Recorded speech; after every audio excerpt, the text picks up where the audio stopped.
You are listening to Savage Bites, Masters of Weird, Episode 11, Volume 1. The Lurking Fear, written by H.P. Lovecraft. 1. The Shadow on the Chimney. There was thunder in the air on the night I went to the deserted mansion atop Tempest Mountain to find the Lurking Fear. I was not alone, for foolhardiness was not then mixed with that love of the grotesque and the terrible which has made my career a series of quests for strange horrors in literature and in life. With me were two faithful and muscular men, for whom I had sent when the time came, men long associated with me in my ghastly explorations, because of their peculiar fitness. We had started quietly from the village because of the reporters who still lingered about after the eldritch panic of a month before, the nightmare creeping death. Later I thought they might aid me, but I did not want them then. Would to God that I had let them share the search, that I might not have had to bear the secret alone so long, to bear it alone for fear the world would call me mad, or go mad itself at the demon implications of the thing.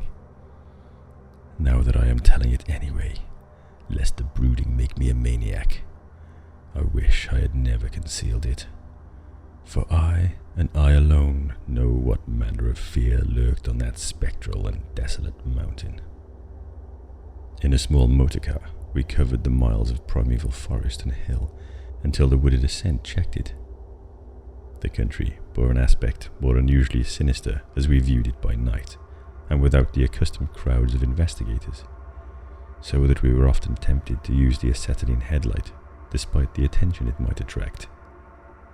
It was not a wholesome landscape after dark, and I believe I would have noticed its morbidity, even had I been ignorant of the terror that stalked there. Of wild creatures there were none. They are wise when death leers close. The ancient, lightning-scarred trees seemed unnaturally large and twisted, and the other vegetation unnaturally thick and feverish, while curious mounds and hummocks in the weedy, fulgurite pitted earth reminded me of snakes and dead men's skulls, swelled to gigantic proportions. Fear had lurked on Tempest Mountain for more than a century. This I learned at once from newspaper accounts of the catastrophe which first brought the region to the world's notice. The place is a remote, lonely elevation in that part of the Catskills where Dutch civilization once feebly and transiently penetrated, leaving behind as it receded only a few ruined mansions and a degenerate squatter population inhabiting pitiful hamlets on isolated slopes. Normal beings seldom visited the locality till the state police were formed, and now only a few infrequent troopers patrol it. The fear, however, is an old tradition throughout the neighbouring villages, since it is a prime topic in the simple discourse of the poor mongrels who sometimes leave their valleys to trade hand-woven baskets for such primitive necessities as they cannot shoot, raise, or make. The lurking fear dwelt in the shunned and deserted Martens Mansion, which crowned the high but gradual eminence whose liability to frequent thunderstorms gave it the name of Tempest Mountain. For over 100 years the antique grove-circled stone house had been the subject of stories incredibly wild and monstrously hideous, stories of a silent, colossal, creeping death which stalked abroad in summer. With whimpering insistence, the squatters told tales of a demon which seized lone wayfarers after dark, either carrying them off or leaving them in a frightful state of gnawed dismemberment, while sometimes they whispered of blood trails toward the distant mansion. Some said the thunder called the lurking fear out of its habitation, while others said the thunder was its voice. No one outside the backwoods had believed these varying and conflicting stories, with their incoherent, extravagant descriptions of the half-glimpsed fiend, yet not a farmer or villager doubted that the Martens Mansion was ghoulishly haunted. local history forbade such a doubt, although no ghostly evidence was ever found by such investigators as had visited the building after some especially vivid tale of the squatters. Grandmothers told strange myths of the Martens spectre, myths concerning the Martens family itself, its queer hereditary dissimilarity of eyes, its long unnatural annals, and the murder which had cursed it. The terror which brought me to the scene was a sudden and portentous confirmation of the mountaineers' wildest legends. One summer night, after a thunderstorm of unprecedented violence, the countryside was aroused by a squatter stampede which no mere delusion could create. The pitiful throngs of natives shrieked and whined of the unnameable horror which had descended upon them, and they were not doubted. They had not seen it, but had heard such cries from one of their hamlets that they knew a creeping death had come. In the morning, citizens and state troopers followed the shuddering mountaineers to the place where they said the death had come. Death was indeed there. The ground under one of the squatters' villages had caved in after a lightning stroke, destroying several of the malodorous shanties, but upon this property damage was superimposed an organic devastation which paled it to insignificance. Of a possible 75 natives who inhabited this spot, not one living specimen was visible. The disordered earth was covered with blood and human debris, bespeaking too vividly the ravages of demon teeth and talons. Yet no visible trail led away from the carnage. That some hideous animal must be the cause, everyone quickly agreed. Nor did any tongue now revive the charge that such cryptic deaths formed merely the sordid murders common in decadent communities. That charge was revived only when about 25 of the estimated population were found missing from the dead, and even then it was hard to explain the murder of 50 by half that number. But the fact remained that on a summer night a bolt had come out of the heavens and left a dead village, whose corpses were horribly mangled, chewed and clawed. The excited countryside immediately connected the horror with the haunted Martens Mansion, though the localities were over 3 miles apart. The troopers were more skeptical, including the mansion only casually in their investigations, and dropping it altogether when they found it thoroughly deserted. Country and village people, however, canvassed the place with infinite care, overturning everything in the house, sounding ponds and brooks, beating down bushes and ransacking the nearby forests. All was in vain. The death that had come had left no trace save destruction itself. The death that had come had left no trace save destruction itself. By the second day of the search, the affair was fully treated by the newspapers, whose reporters overran Tempest Mountain. They described it in much detail, and with many interviews to elucidate the horror's history, as told by local granddames. I followed the accounts languidly at first, for I am a connoisseur of horrors, but after a week I detected an atmosphere which stirred me oddly, so that on August the 5th, 1921, I registered among the reporters who crowded the hotel at Lefert's Corners, nearest village to Tempest Mountain, and acknowledged headquarters of the searchers. 3 weeks more, and the dispersal of the reporters left me free to begin a terrible exploration, based on the minute inquiries and surveying with which I had meanwhile busied myself. So on this summer night, while distant thunder rumbled, I left a silent motor car and tramped with 2 armed companions up the last mound-covered reaches of Tempest Mountain, casting the beams of an electric torch on the spectral grey walls that began to appear through giant oaks ahead. In this morbid night solitude and feeble, shifting illumination, the vast box-like pile displayed obscure hints of terror which day could not uncover. Yet I did not hesitate, since I had come with fierce resolution to test an idea. I believed that the thunder called the death demon out of some fearsome secret place, and be that demon solid entity or vaporous pestilence, I meant to see it. I had thoroughly searched the ruin before, hence knew my plan well, choosing as the seat of my vigil the old room of Jan Martens, whose murder looms so great in the rural legends. I felt subtly that the apartment of this ancient victim was best for my purposes. The chamber, measuring about 20 feet square, contained, like the other rooms, some rubbish, which had once been furniture. It lay on the second story, on the southeast corner of the house, and had an immense east window and narrow south window, both devoid of panes or shutters. Opposite the large window was an enormous Dutch fireplace with scriptural tiles representing the prodigal son, and opposite the narrow window was a spacious bed built into the wall. As the tree-muffled thunder grew, I arranged my plan's details. First, I fastened side by side to the ledge of the large window 3 rope ladders, which I had brought with me. I knew they reached the suitable spot on the grass outside, for I had tested them. Then the 3 of us dragged from another room a wide 4-poster bed, crowding it laterally against the window. Having strewn it with fir boughs, now all rested on it with drawn automatics. 2 relaxing, while the 3rd watched. From whatever direction the demon might come, our potential escape was provided. If it came from within the house, we had the window ladders. If it came from outside, the door and the stairs. We did not think, judging from precedent, that it would pursue us far, even at worst.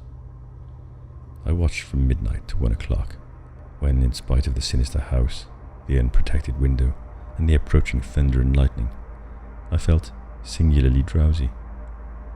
I was between my 2 companions, George Bennett being toward the window, and William Toby toward the fireplace. Bennett was asleep, having apparently felt the same anomalous drowsiness which affected me, so I designated Toby for the next watch, although even he was nodding. It is curious how intently I had been watching that fireplace.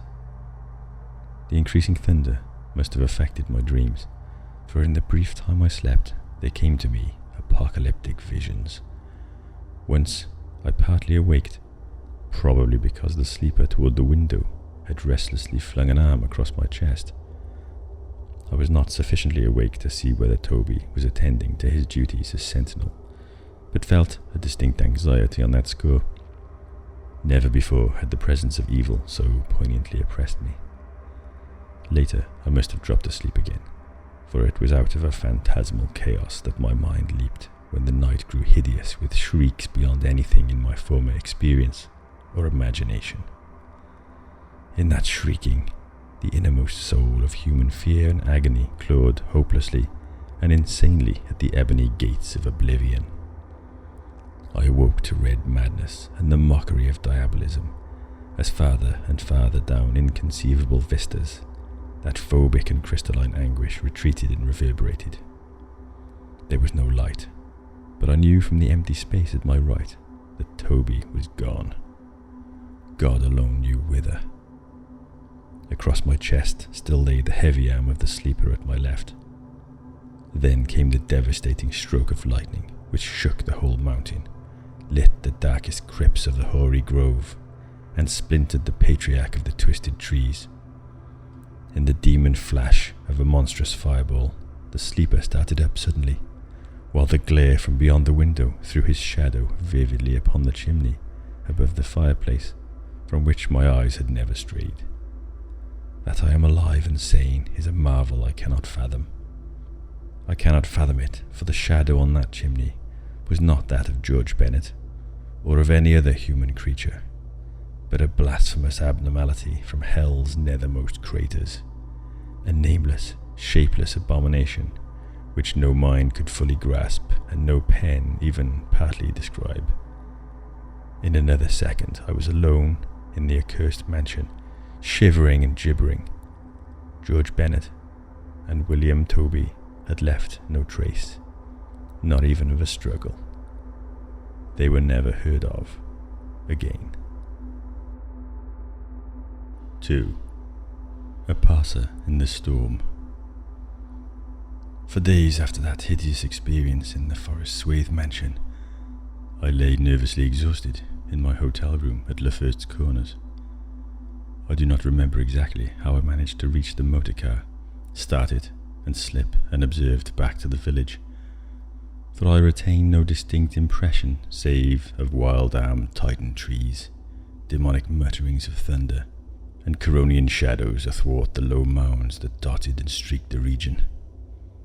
As I shivered and brooded on the casting of that brain-blasting shadow, I knew that I had at last pried out one of Earth's supreme horrors, one of those nameless blights of outer voids whose faint demon scratchings we sometimes hear on the farthest rim of space, yet from which our own finite vision has given us a merciful immunity. The shadow I had seen I hardly dared to analyze or identify. Something had lain between me and the window that night, but I shuddered whenever I could not cast off the instinct to classify it. If it had only snarled or bayed or laughed titteringly, even that would have relieved the abysmal hideousness. But it was so silent. It had rested a heavy arm or foreleg on my chest. Obviously it was organic, or had once been organic. Jan Martens, whose room I had invaded, was buried in the graveyard near the mansion. I must find Bennett and Toby, if they lived. Why had it picked them and left me for the last? Drowsiness is so stifling, and dreams are so horrible. In a short time, I realized that I must tell my story to someone, or break down completely. I had already decided not to abandon the quest for the lurking fear, for in my rash ignorance it seemed to me that uncertainty was worse than enlightenment, however terrible the latter might prove to be. Accordingly, I resolved in my mind the best course to pursue, whom to select for my confidences, and how to track down the thing which had obliterated 2 men and cast a nightmare shadow. My chief acquaintances at Lefert's Corners had been the affable reporters, with whom several still remained to collect final echoes of the tragedy. It was from these that I determined to choose a colleague, and the more I reflected, the more my preference inclined toward one Arthur Munro, a dark, lean man of about 35, whose education, taste, intelligence, and temperament all seemed to mark him as one not bound to conventional ideas and experiences. On an afternoon in early September, Arthur Munro listened to my story. I saw from the beginning that he was both interested and sympathetic, and when I had finished, he analysed and discussed the thing with the greatest shrewdness and judgment. His advice, moreover, was eminently practical, for he recommended a postponement of operations at the Martens Mansion until we might become fortified with more detailed historical and geographical data. On his initiative, we combed the countryside for information regarding the terrible Martens family, and discovered a man who possessed a marvellously illuminating ancestral diary. We also talked at length with such of the mountain mongrels as had not fled from terror and confusion to remoter slopes, and arranged to proceed our culminating task, the exhaustive and definitive examination of the mansion in the light of its detailed history, with an equally exhaustive and definitive examination of spots associated with the various tragedies of squatter legend. The results of this examination were not at first very enlightening, though our tabulation of them seemed to reveal a fairly significant trend, namely that the number of reported horrors was by far the greatest in areas either comparatively near the avoided house or connected with it by stretches of morbidly overnourished forest. There were, it is true, exceptions. Indeed, the horror which had caught the world's ear had happened in a treeless space remote alike from the mansion and from any connecting woods. As to the nature and appearance of the lurking fear, nothing could be gained from the scared and witless shanty dwellers. In the same breath they called it a snake and a giant, a thunder devil and a bat, a vulture and a walking tree. We did, however, deem ourselves justified in assuming that it was a living organism, highly susceptible to electrical storms, and although certain of the stories suggested wings, we believed that its aversion for open spaces made land locomotion a more probable theory. The only thing really incompatible with the later view was the rapidity with which the creature must have travelled in order to perform all the deeds attributed to it. When we came to know the squatters better, we found them curiously likeable in many ways. Simple animals they were, gently descending the evolutionary scale because of their unfortunate ancestry and stultifying isolation. They feared outsiders, but slowly grew accustomed to us, finally helping vastly when we beat down all the thickets and tore out all the partitions of the mansion in our search for the lurking fear. When we asked them to help us find Bennett and Toby, they were truly distressed, for they wanted to help us, yet knew that these victims had gone as wholly out of the world as their own missing people. That great numbers of them had actually been killed and removed, just as the wild animals had long been exterminated. We were of course thoroughly convinced, and we waited apprehensively for further tragedies to occur. By the middle of October, we were puzzled by a lack of progress. Owing to the clear nights, no demoniac aggressions had taken place, and the completeness of our vain searches of house and country almost drove us to regard the lurking fear as a non-material agency.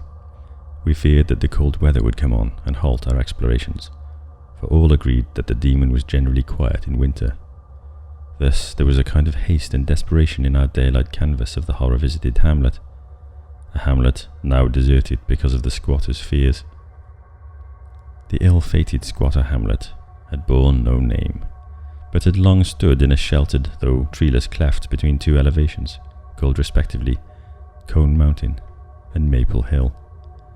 It was closer to Maple Hill than to Cone Mountain.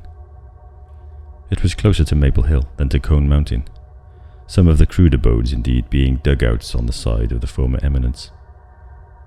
Geographically, it lay about 2 miles northwest of the base of Tempest Mountain, and 3 miles from the oak-girt mansion. Of the distance between the hamlet and the mansion, fully 2 miles and a quarter on the hamlet side was entirely open country, the plain being of fairly level character, save for some of the low, snake-like mounds, and having as vegetation only grass and scattered weeds.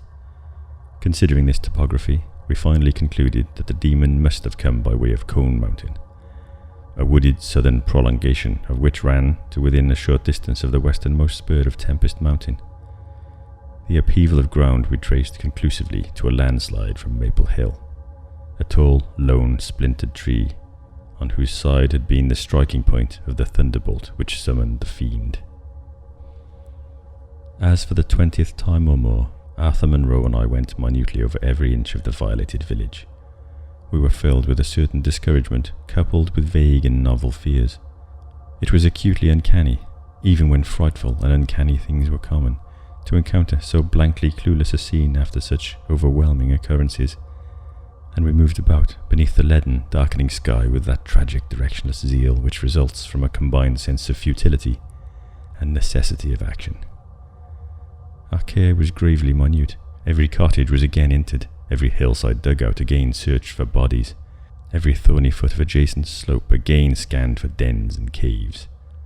But all without result, and yet, as I have said, vague new fears hovered menacingly over us, as if giant bat-winged griffins squatted invisibly on the mountain tops and leered with abandoned eyes that had looked on trans-cosmic gulfs. As the afternoon advanced, it became increasingly difficult to see, and we heard the rumble of a thunderstorm gathering over Tempest Mountain.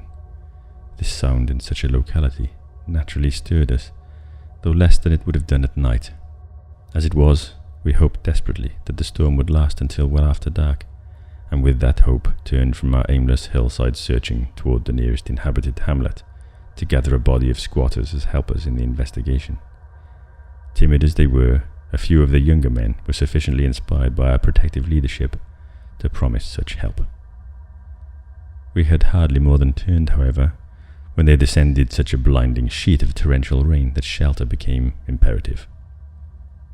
The extreme, almost nocturnal darkness of the sky caused us to stumble sadly, but guided by frequent flashes of lightning, and by a minute knowledge of the hamlet, we soon reached the least porous cabin of the lot, an heterogeneous combination of logs and boards, whose still existing door and single tiny window both faced Maple Hill. Barring the door after us against the fury of the wind and rain, we put in place the crude window shutter, which our frequent searches had taught us where to find. It was dismal sitting there on rickety boxes in the pitchy darkness, but we smoked pipes and occasionally flashed our pocket lamps about. Now and then we could see the lightning through the cracks in the walls. The afternoon was so incredibly dark that each flash was extremely vivid. The stormy vigil reminded me shudderingly of my ghastly night on Tempest Mountain. My mind turned to that odd question which had kept recurring ever since the nightmare thing had happened.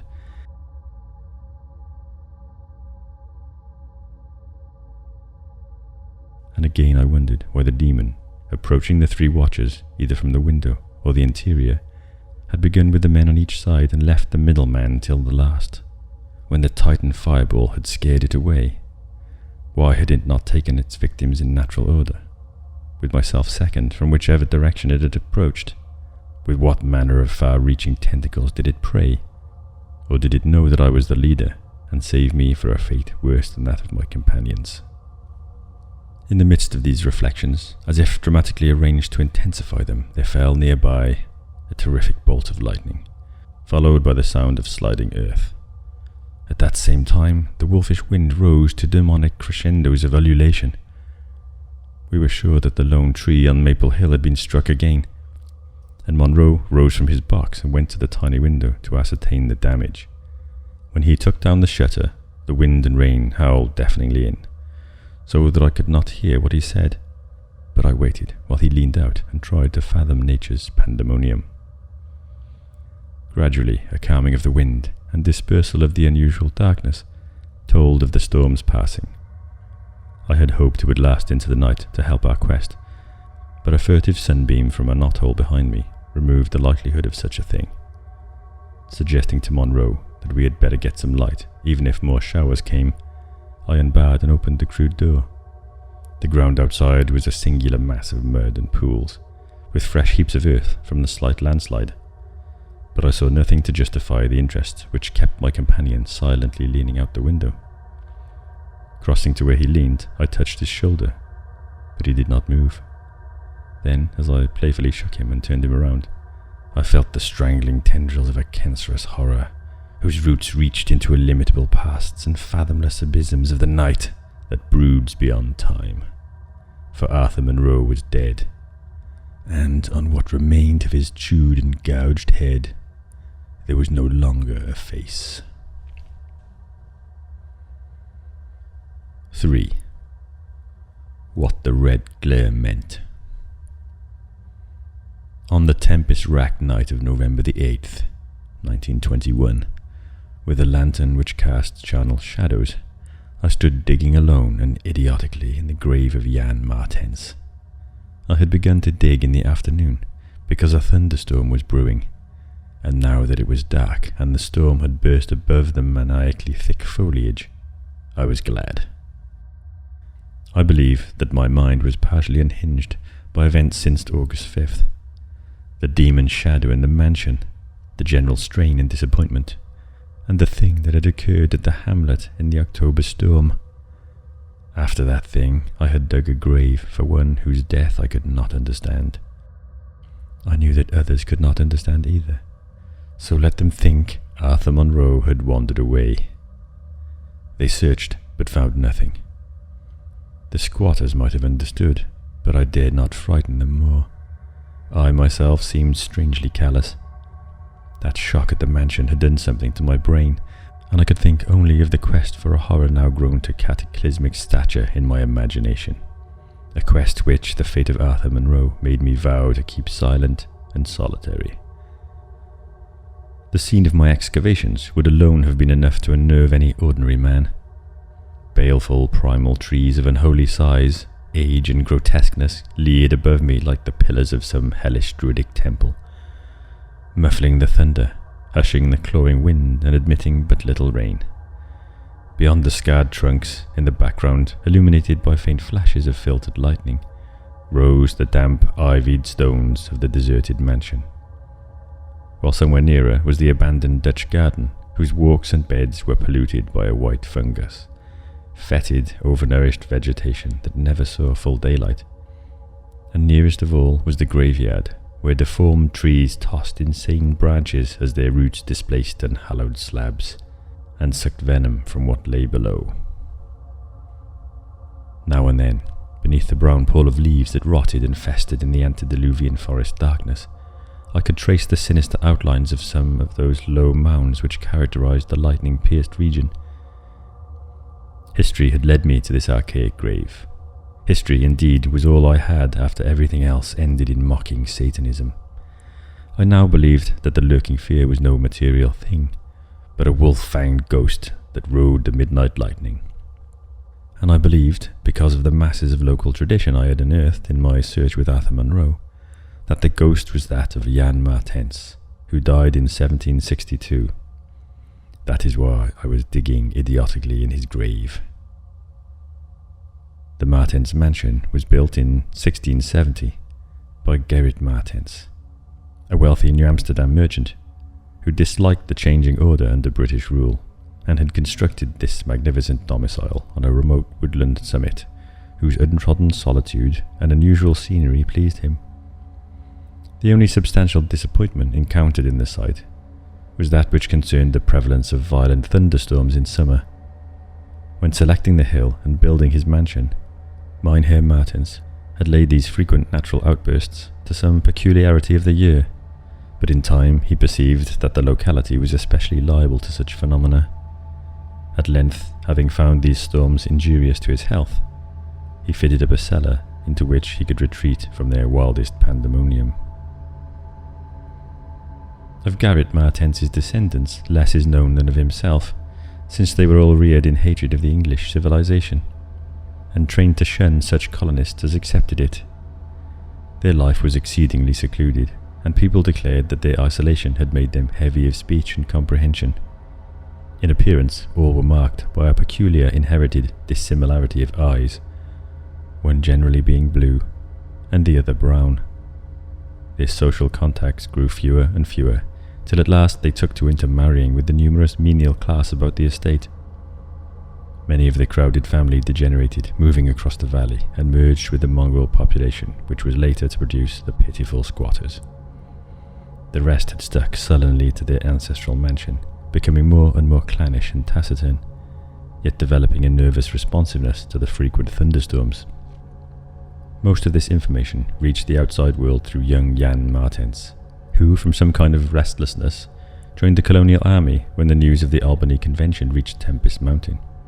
He was the first of Gerrit's descendants to see much of the world, and when he returned in 1760, after 6 years of campaigning, he was hated as an outsider by his father, uncles and brothers, in spite of his dissimilar Martens eyes. No longer could he share the peculiarities and prejudices of the Martenses, while the very mountain thunderstorms failed to intoxicate him as they had before. Instead, his surroundings depressed him, and he frequently wrote to a friend in Albany of plans to leave the paternal roof. In the spring of 1763, Jonathan Gifford, an Albany friend of Jan Martens, became worried by his correspondent's silence, especially in view of the conditions and quarrels at the Martens Mansion. Determined to visit Jan in person, he went into the mountains on horseback. His diary states that he reached Tempest Mountain on September 20th, finding the mansion in great decrepitude. The sullen, odd-eyed Martenses, whose unclean animal aspect shocked him, told him in broken gutturals that Jan was dead. He had, they insisted, been struck by lightning the autumn before, and now lay buried behind the neglected sunken gardens. They showed the visitor the grave, barren and devoid of markers. Something in the Martens' manner gave Gifford a feeling of repulsion and suspicion, and a week later he returned with spade and mattock to explore the sepulchral spot. He found what he expected, a skull crushed cruelly as if by savage blows. So, returning to Albany, he openly charged the Martenses with the murder of their kinsman. Local evidence was lacking, but the story spread rapidly around the countryside, and from that time the Martenses were ostracized by the world. No one would deal with them, and their distant manor was shunned as an accursed place. Somehow they managed to live on independently by the products of their estate, for occasional lights glimpsed from faraway hills attested to their continued presence. These lights were seen as late as 1810, but toward the last they became very infrequent. Meanwhile, they grew up about the mansion, and the mountain a body of diabolic legendary. The place was avoided with doubled assiduousness, and invested with every whispered myth tradition could supply. It remained unvisited till 1816, when the continued absence of lights was noticed by the squatters. At that time, a party made investigations, finding the house deserted and partly in ruins. There were no skeletons about, so that departure rather than death was inferred. The clan seemed to have left several years before, and improvised penthouses showed how numerous it had grown prior to its migration. Its cultural level had fallen very low, as proved by decaying furniture and scattered silverware which must have been long abandoned when its owners left. But though the dreaded Martenses were gone, the fear of the haunted house continued, and grew very acute when new and strange stories arose among the mountain descendants. There it stood, deserted, feared, and linked with the vengeful ghost of Jan Martens. There it still stood, on the night I dug in Jan Martens's grave. I have described my protracted digging as idiotic, and such indeed it was in object and method. The coffin of Jan Martens had soon been unearthed. It now held only dust and nitre. But in my fury to exhume the ghost, I delved irrationally and clumsily down beneath where he had lain. God knows what I expected to find. I only felt that I was digging in the grave of a man whose ghost stalked by night. It is impossible to say what monstrous depth I had attained when my spade, and soon my feet, broke through the ground beneath. The event under the circumstances was tremendous, for in the existence of a subterranean space here, my mad theories had terrible confirmation.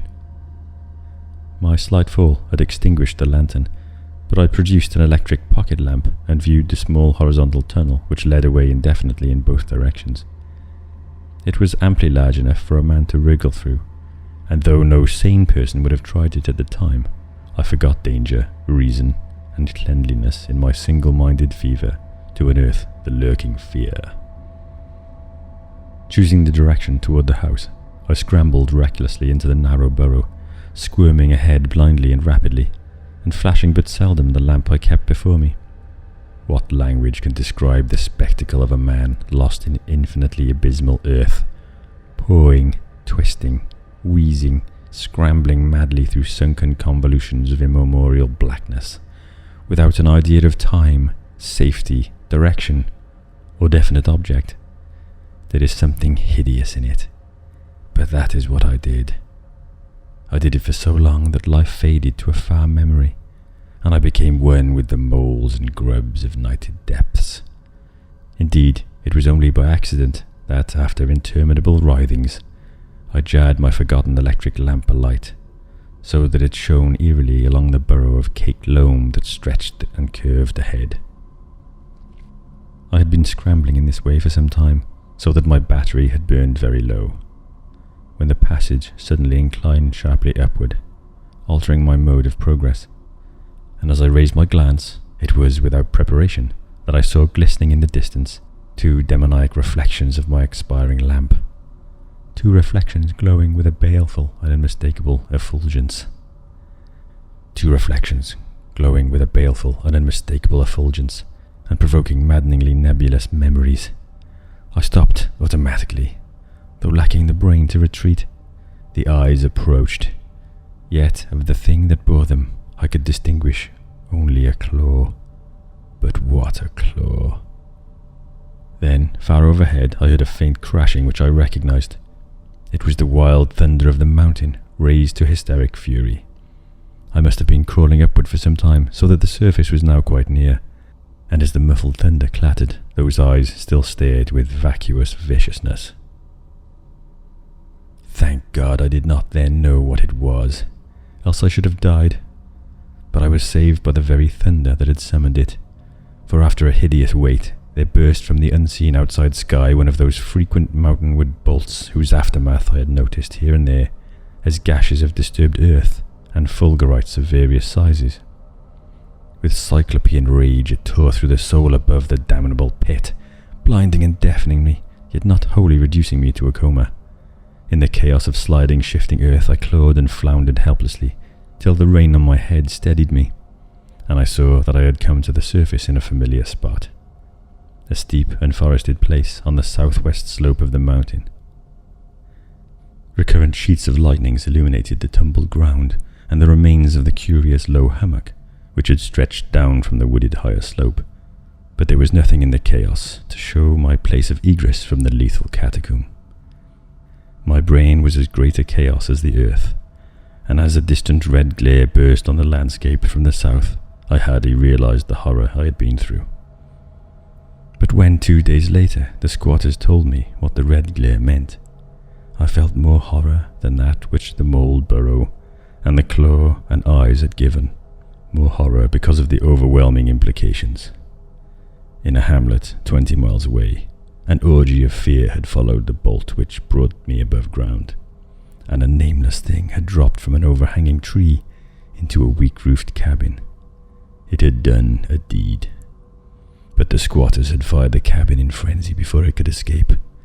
It had been doing that deed at the very moment the earth caved in on the thing with the claw and eyes. 4. The horror in the eyes.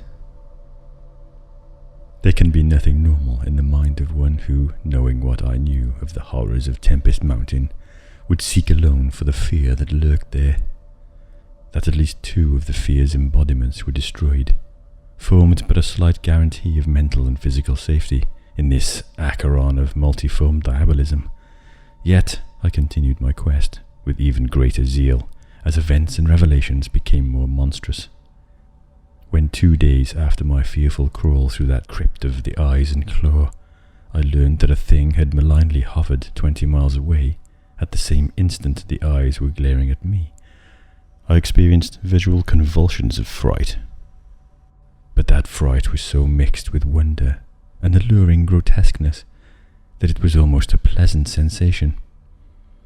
Sometimes, in the throes of a nightmare, when unseen powers whirl one over the roofs of strange dead cities toward the grinning chasm of Nis, it is a relief and even a delight to shriek wildly and throw oneself voluntarily along with the hideous vortex of dream doom into whatever bottomless gulf may yawn. And so it was with the waking nightmare of Tempest Mountain. The discovery that 2 monsters had haunted the spot gave me ultimately a mad craving to plunge into the very earth of the accursed region and with bare hands dig out the death that leered from every inch of the poisonous soil. As soon as possible I visited the grave of Jan Martens and dug vainly where I had dug before. Some extensive cave-in had obliterated all trace of the underground passage, while the rain had washed so much earth back into the excavation that I could not tell how deeply I had dug that other day. I likewise made a difficult trip to the distant hamlet where the death creature had been burnt, and was little repaid for my trouble. In the ashes of the fateful cabin I found several bones, but apparently none of the monsters. The squatters said the thing had had only 1 victim, but in this I judged them inaccurate, since beside the complete skull of a human being, there was another bony fragment which seemed certain to have belonged to a human skull at some time. Though the rapid drop of the monster had been seen, no one could say just what the creature was like. Those who had glimpsed it called it simply a devil. Examining the great tree where it had lurked, I could discern no distinctive marks. I tried to find some trail into the black forest, but on this occasion could not stand the sight of those morbidly large boles, or of those vast serpent-like roots that twisted so malevolently before they sank into the earth. My next step was to re-examine with microscopic care the deserted hamlet where death had come most abundantly, and where Arthur Monroe had seen something he never lived to describe. Though my vain previous searches had been exceedingly minute, I now had new data to test, for my horrible grave crawl convinced me that at least one of the phases of the monstrosity had been an underground creature. This time, on the 14th of November, my quest concerned itself mostly with the slopes of Cone Mountain and Maple Hill, where they overlooked the unfortunate hamlet, and I gave particular attention to the loose earth of the landslide region on the latter eminence. The afternoon of my search brought nothing to light, and dusk came as I stood on Maple Hill looking down at the hamlet and across the valley to Tempest Mountain. There had been a gorgeous sunset, and now the moon came up, nearly full and shedding a silver flood over the plain, the distant mountainside, and the curious low mounds that rose here and there. It was a peaceful Arcadian scene, but knowing what it hid, I hated it. I hated the mocking moon, The hypocritical plain, the festering mountain, and those sinister mounds. Everything seemed to me tainted with a loathsome contagion, and inspired by a noxious alliance with distorted hidden powers. Presently, as I gazed abstractedly at the moonlit panorama, my eye became attracted by something singular in the nature and arrangement of a certain topographical element. Without having any exact knowledge of geology, I had from the first been interested in the odd mounds and hummocks of the region. I had noticed that they were pretty widely distributed around Tempest Mountain, though less numerous on the plain than near the hilltop itself, where prehistoric glaciation had doubtless found feebler opposition to its striking and fantastic caprices. Now, in the light of that low moon, which cast long weird shadows, it struck me forcibly that the various points and lines of the mound system had a peculiar relation to the summit of Tempest Mountain. That summit was undeniably a centre from which the lines or rows of points radiated indefinitely and irregularly, as if the unwholesome Martens Mansion had thrown out visible tentacles of terror. The idea of such tentacles gave me an unexpected thrill, and I stopped to analyse my reason for believing these mounds glacial phenomena. The more I analysed, the less I believed, and against my newly opened mind there began to beat grotesque and horrible analogies, based on superficial aspects and upon my experience beneath the earth. Before I knew it, I was uttering frenzied and disjointed words to myself. My God, mole hills! The damn place must be honeycombed. How many? That night at the mansion, they took Bennett and Toby first, on each side of us. Then I was digging frantically into the mound which had stretched nearest me, digging desperately, shiveringly, but almost jubilantly. Digging and at last shrieking aloud with some unplaced emotion as I came upon a tunnel or burrow just like the one through which I had crawled on that other demoniac night. After that, I recall running, spade in hand, a hideous run across moonlit, mound-marked meadows, and through diseased, precipitous abysses of haunted hillside forest, leaping, screaming, panting, bounding toward the terrible Martens Mansion. I recall digging unreasoningly in all parts of the briar-choked cellar, digging to find the core and centre of that malign universe of mounds. And then I recall how I laughed when I stumbled on the passageway, the hole at the base of the old chimney, where the thick weeds grew and cast queer shadows in the light of the lone candle I had happened to have with me. What still remained down in that hell hive, lurking and waiting for the thunder to arouse it, I did not know. 2 had been killed, perhaps that had finished it, but still there remained that burning determination to reach the innermost secret of the fear, which I had once more come to deem definite, material, and organic. My indecisive speculation whether to explore the passage alone, and immediately, with my pocket light, or to try to assemble a band of squatters for the quest, was interrupted after a time by a sudden rush of wind from outside, which blew out the candle and left me in stark blackness. The moon no longer shone through the chinks and apertures above me, and with a sense of fateful alarm, I heard the sinister and significant rumble of approaching thunder. A confusion of associated ideas possessed my brain, leading me to grope back toward the farthest corner of the cellar. My eyes, however, never turned away from the horrible opening at the base of the chimney, and I began to get glimpses of the crumbling bricks and unhealthy weeds as faint glows of lightning penetrated the woods outside and illuminated the chinks in the upper wall. Every second I was consumed with a mixture of fear and curiosity. What would the storm call forth? Or was there anything left for it to call? Guided by a lightning flash, I settled myself down behind a dense clump of vegetation, through which I could see the opening without being seen. If heaven is merciful, it will some day efface from my consciousness the sight that I saw, and let me live my last years in peace. I cannot sleep at night now, and have to take opiates when it thunders.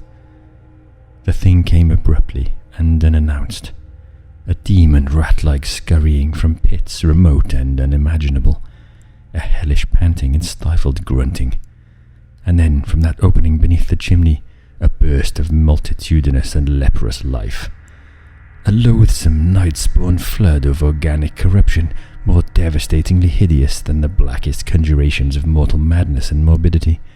Seething, spewing, surging, bubbling like serpent slime, it rolled up, and out of that yawning hole, spreading like a septic contagion, and streaming from the cellar at every point of egress, streaming out to scatter through the accursed midnight forests and strew fear, madness, and death. God knows how many there were.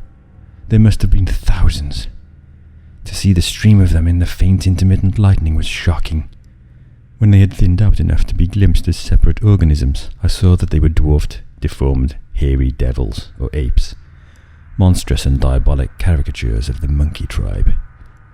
They were so hideously silent, there was hardly a squeal when one of the last stragglers turned with the skill of long practice to make a meal in accustomed fashion on a weaker companion.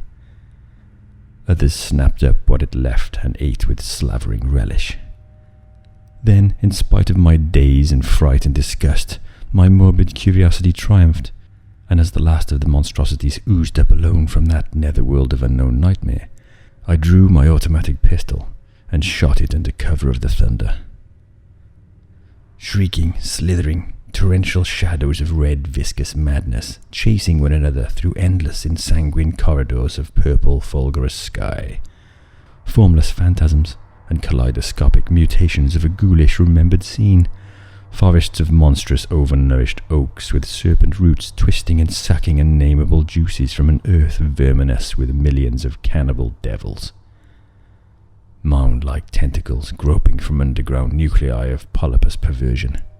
Insane lightning over malignant ivied walls and demon arcades choked with fungus vegetation. Heaven be thanked for the instinct which led me unconscious to places where men dwell, to the peaceful village that slept under the calm stars of clearing skies. I had recovered enough in a week to send to Albany for a gang of men to blow up the Martens Mansion and the entire top of Tempest Mountain with dynamite, stop up all the discoverable mound burrows, and destroy certain overnourished trees whose very existence seemed an insult to sanity. I could sleep a little after they had done this, but true rest will never come as long as I remember that nameless secret of the lurking fear. The thing will haunt me, for who can say the extermination is complete, and that analogous phenomena do not exist all over the world? Who can, with my knowledge, think of the Earth's unknown caverns without a nightmare dread of future possibilities? I cannot see a well or a subway entrance without shuddering. Why cannot the doctors give me something to make me sleep, or truly calm my brain when it thunders? What I saw in the glow of my flashlight after I shot the unspeakable straggling object was so simple that almost a minute elapsed before I understood and went delirious. The object was nauseous, a filthy whitish gorilla thing with sharp yellow fangs and matted fur. It was the ultimate product of mammalian degeneration, the frightful outcome of isolated spawning, multiplication, and cannibal nutrition above and below the ground. The embodiment of all the snarling chaos and grinning fear that lurk behind life. It had looked at me as it died, and its eyes had the same odd quality that marked those other eyes which had stared at me underground and excited cloudy recollections. One eye was blue, the other brown. They were the dissimilar Martens' eyes of old legends. And I knew in one inundating cataclysm of voiceless horror what had become of the vanished family, the terrible and thunder-crazed house of Martens.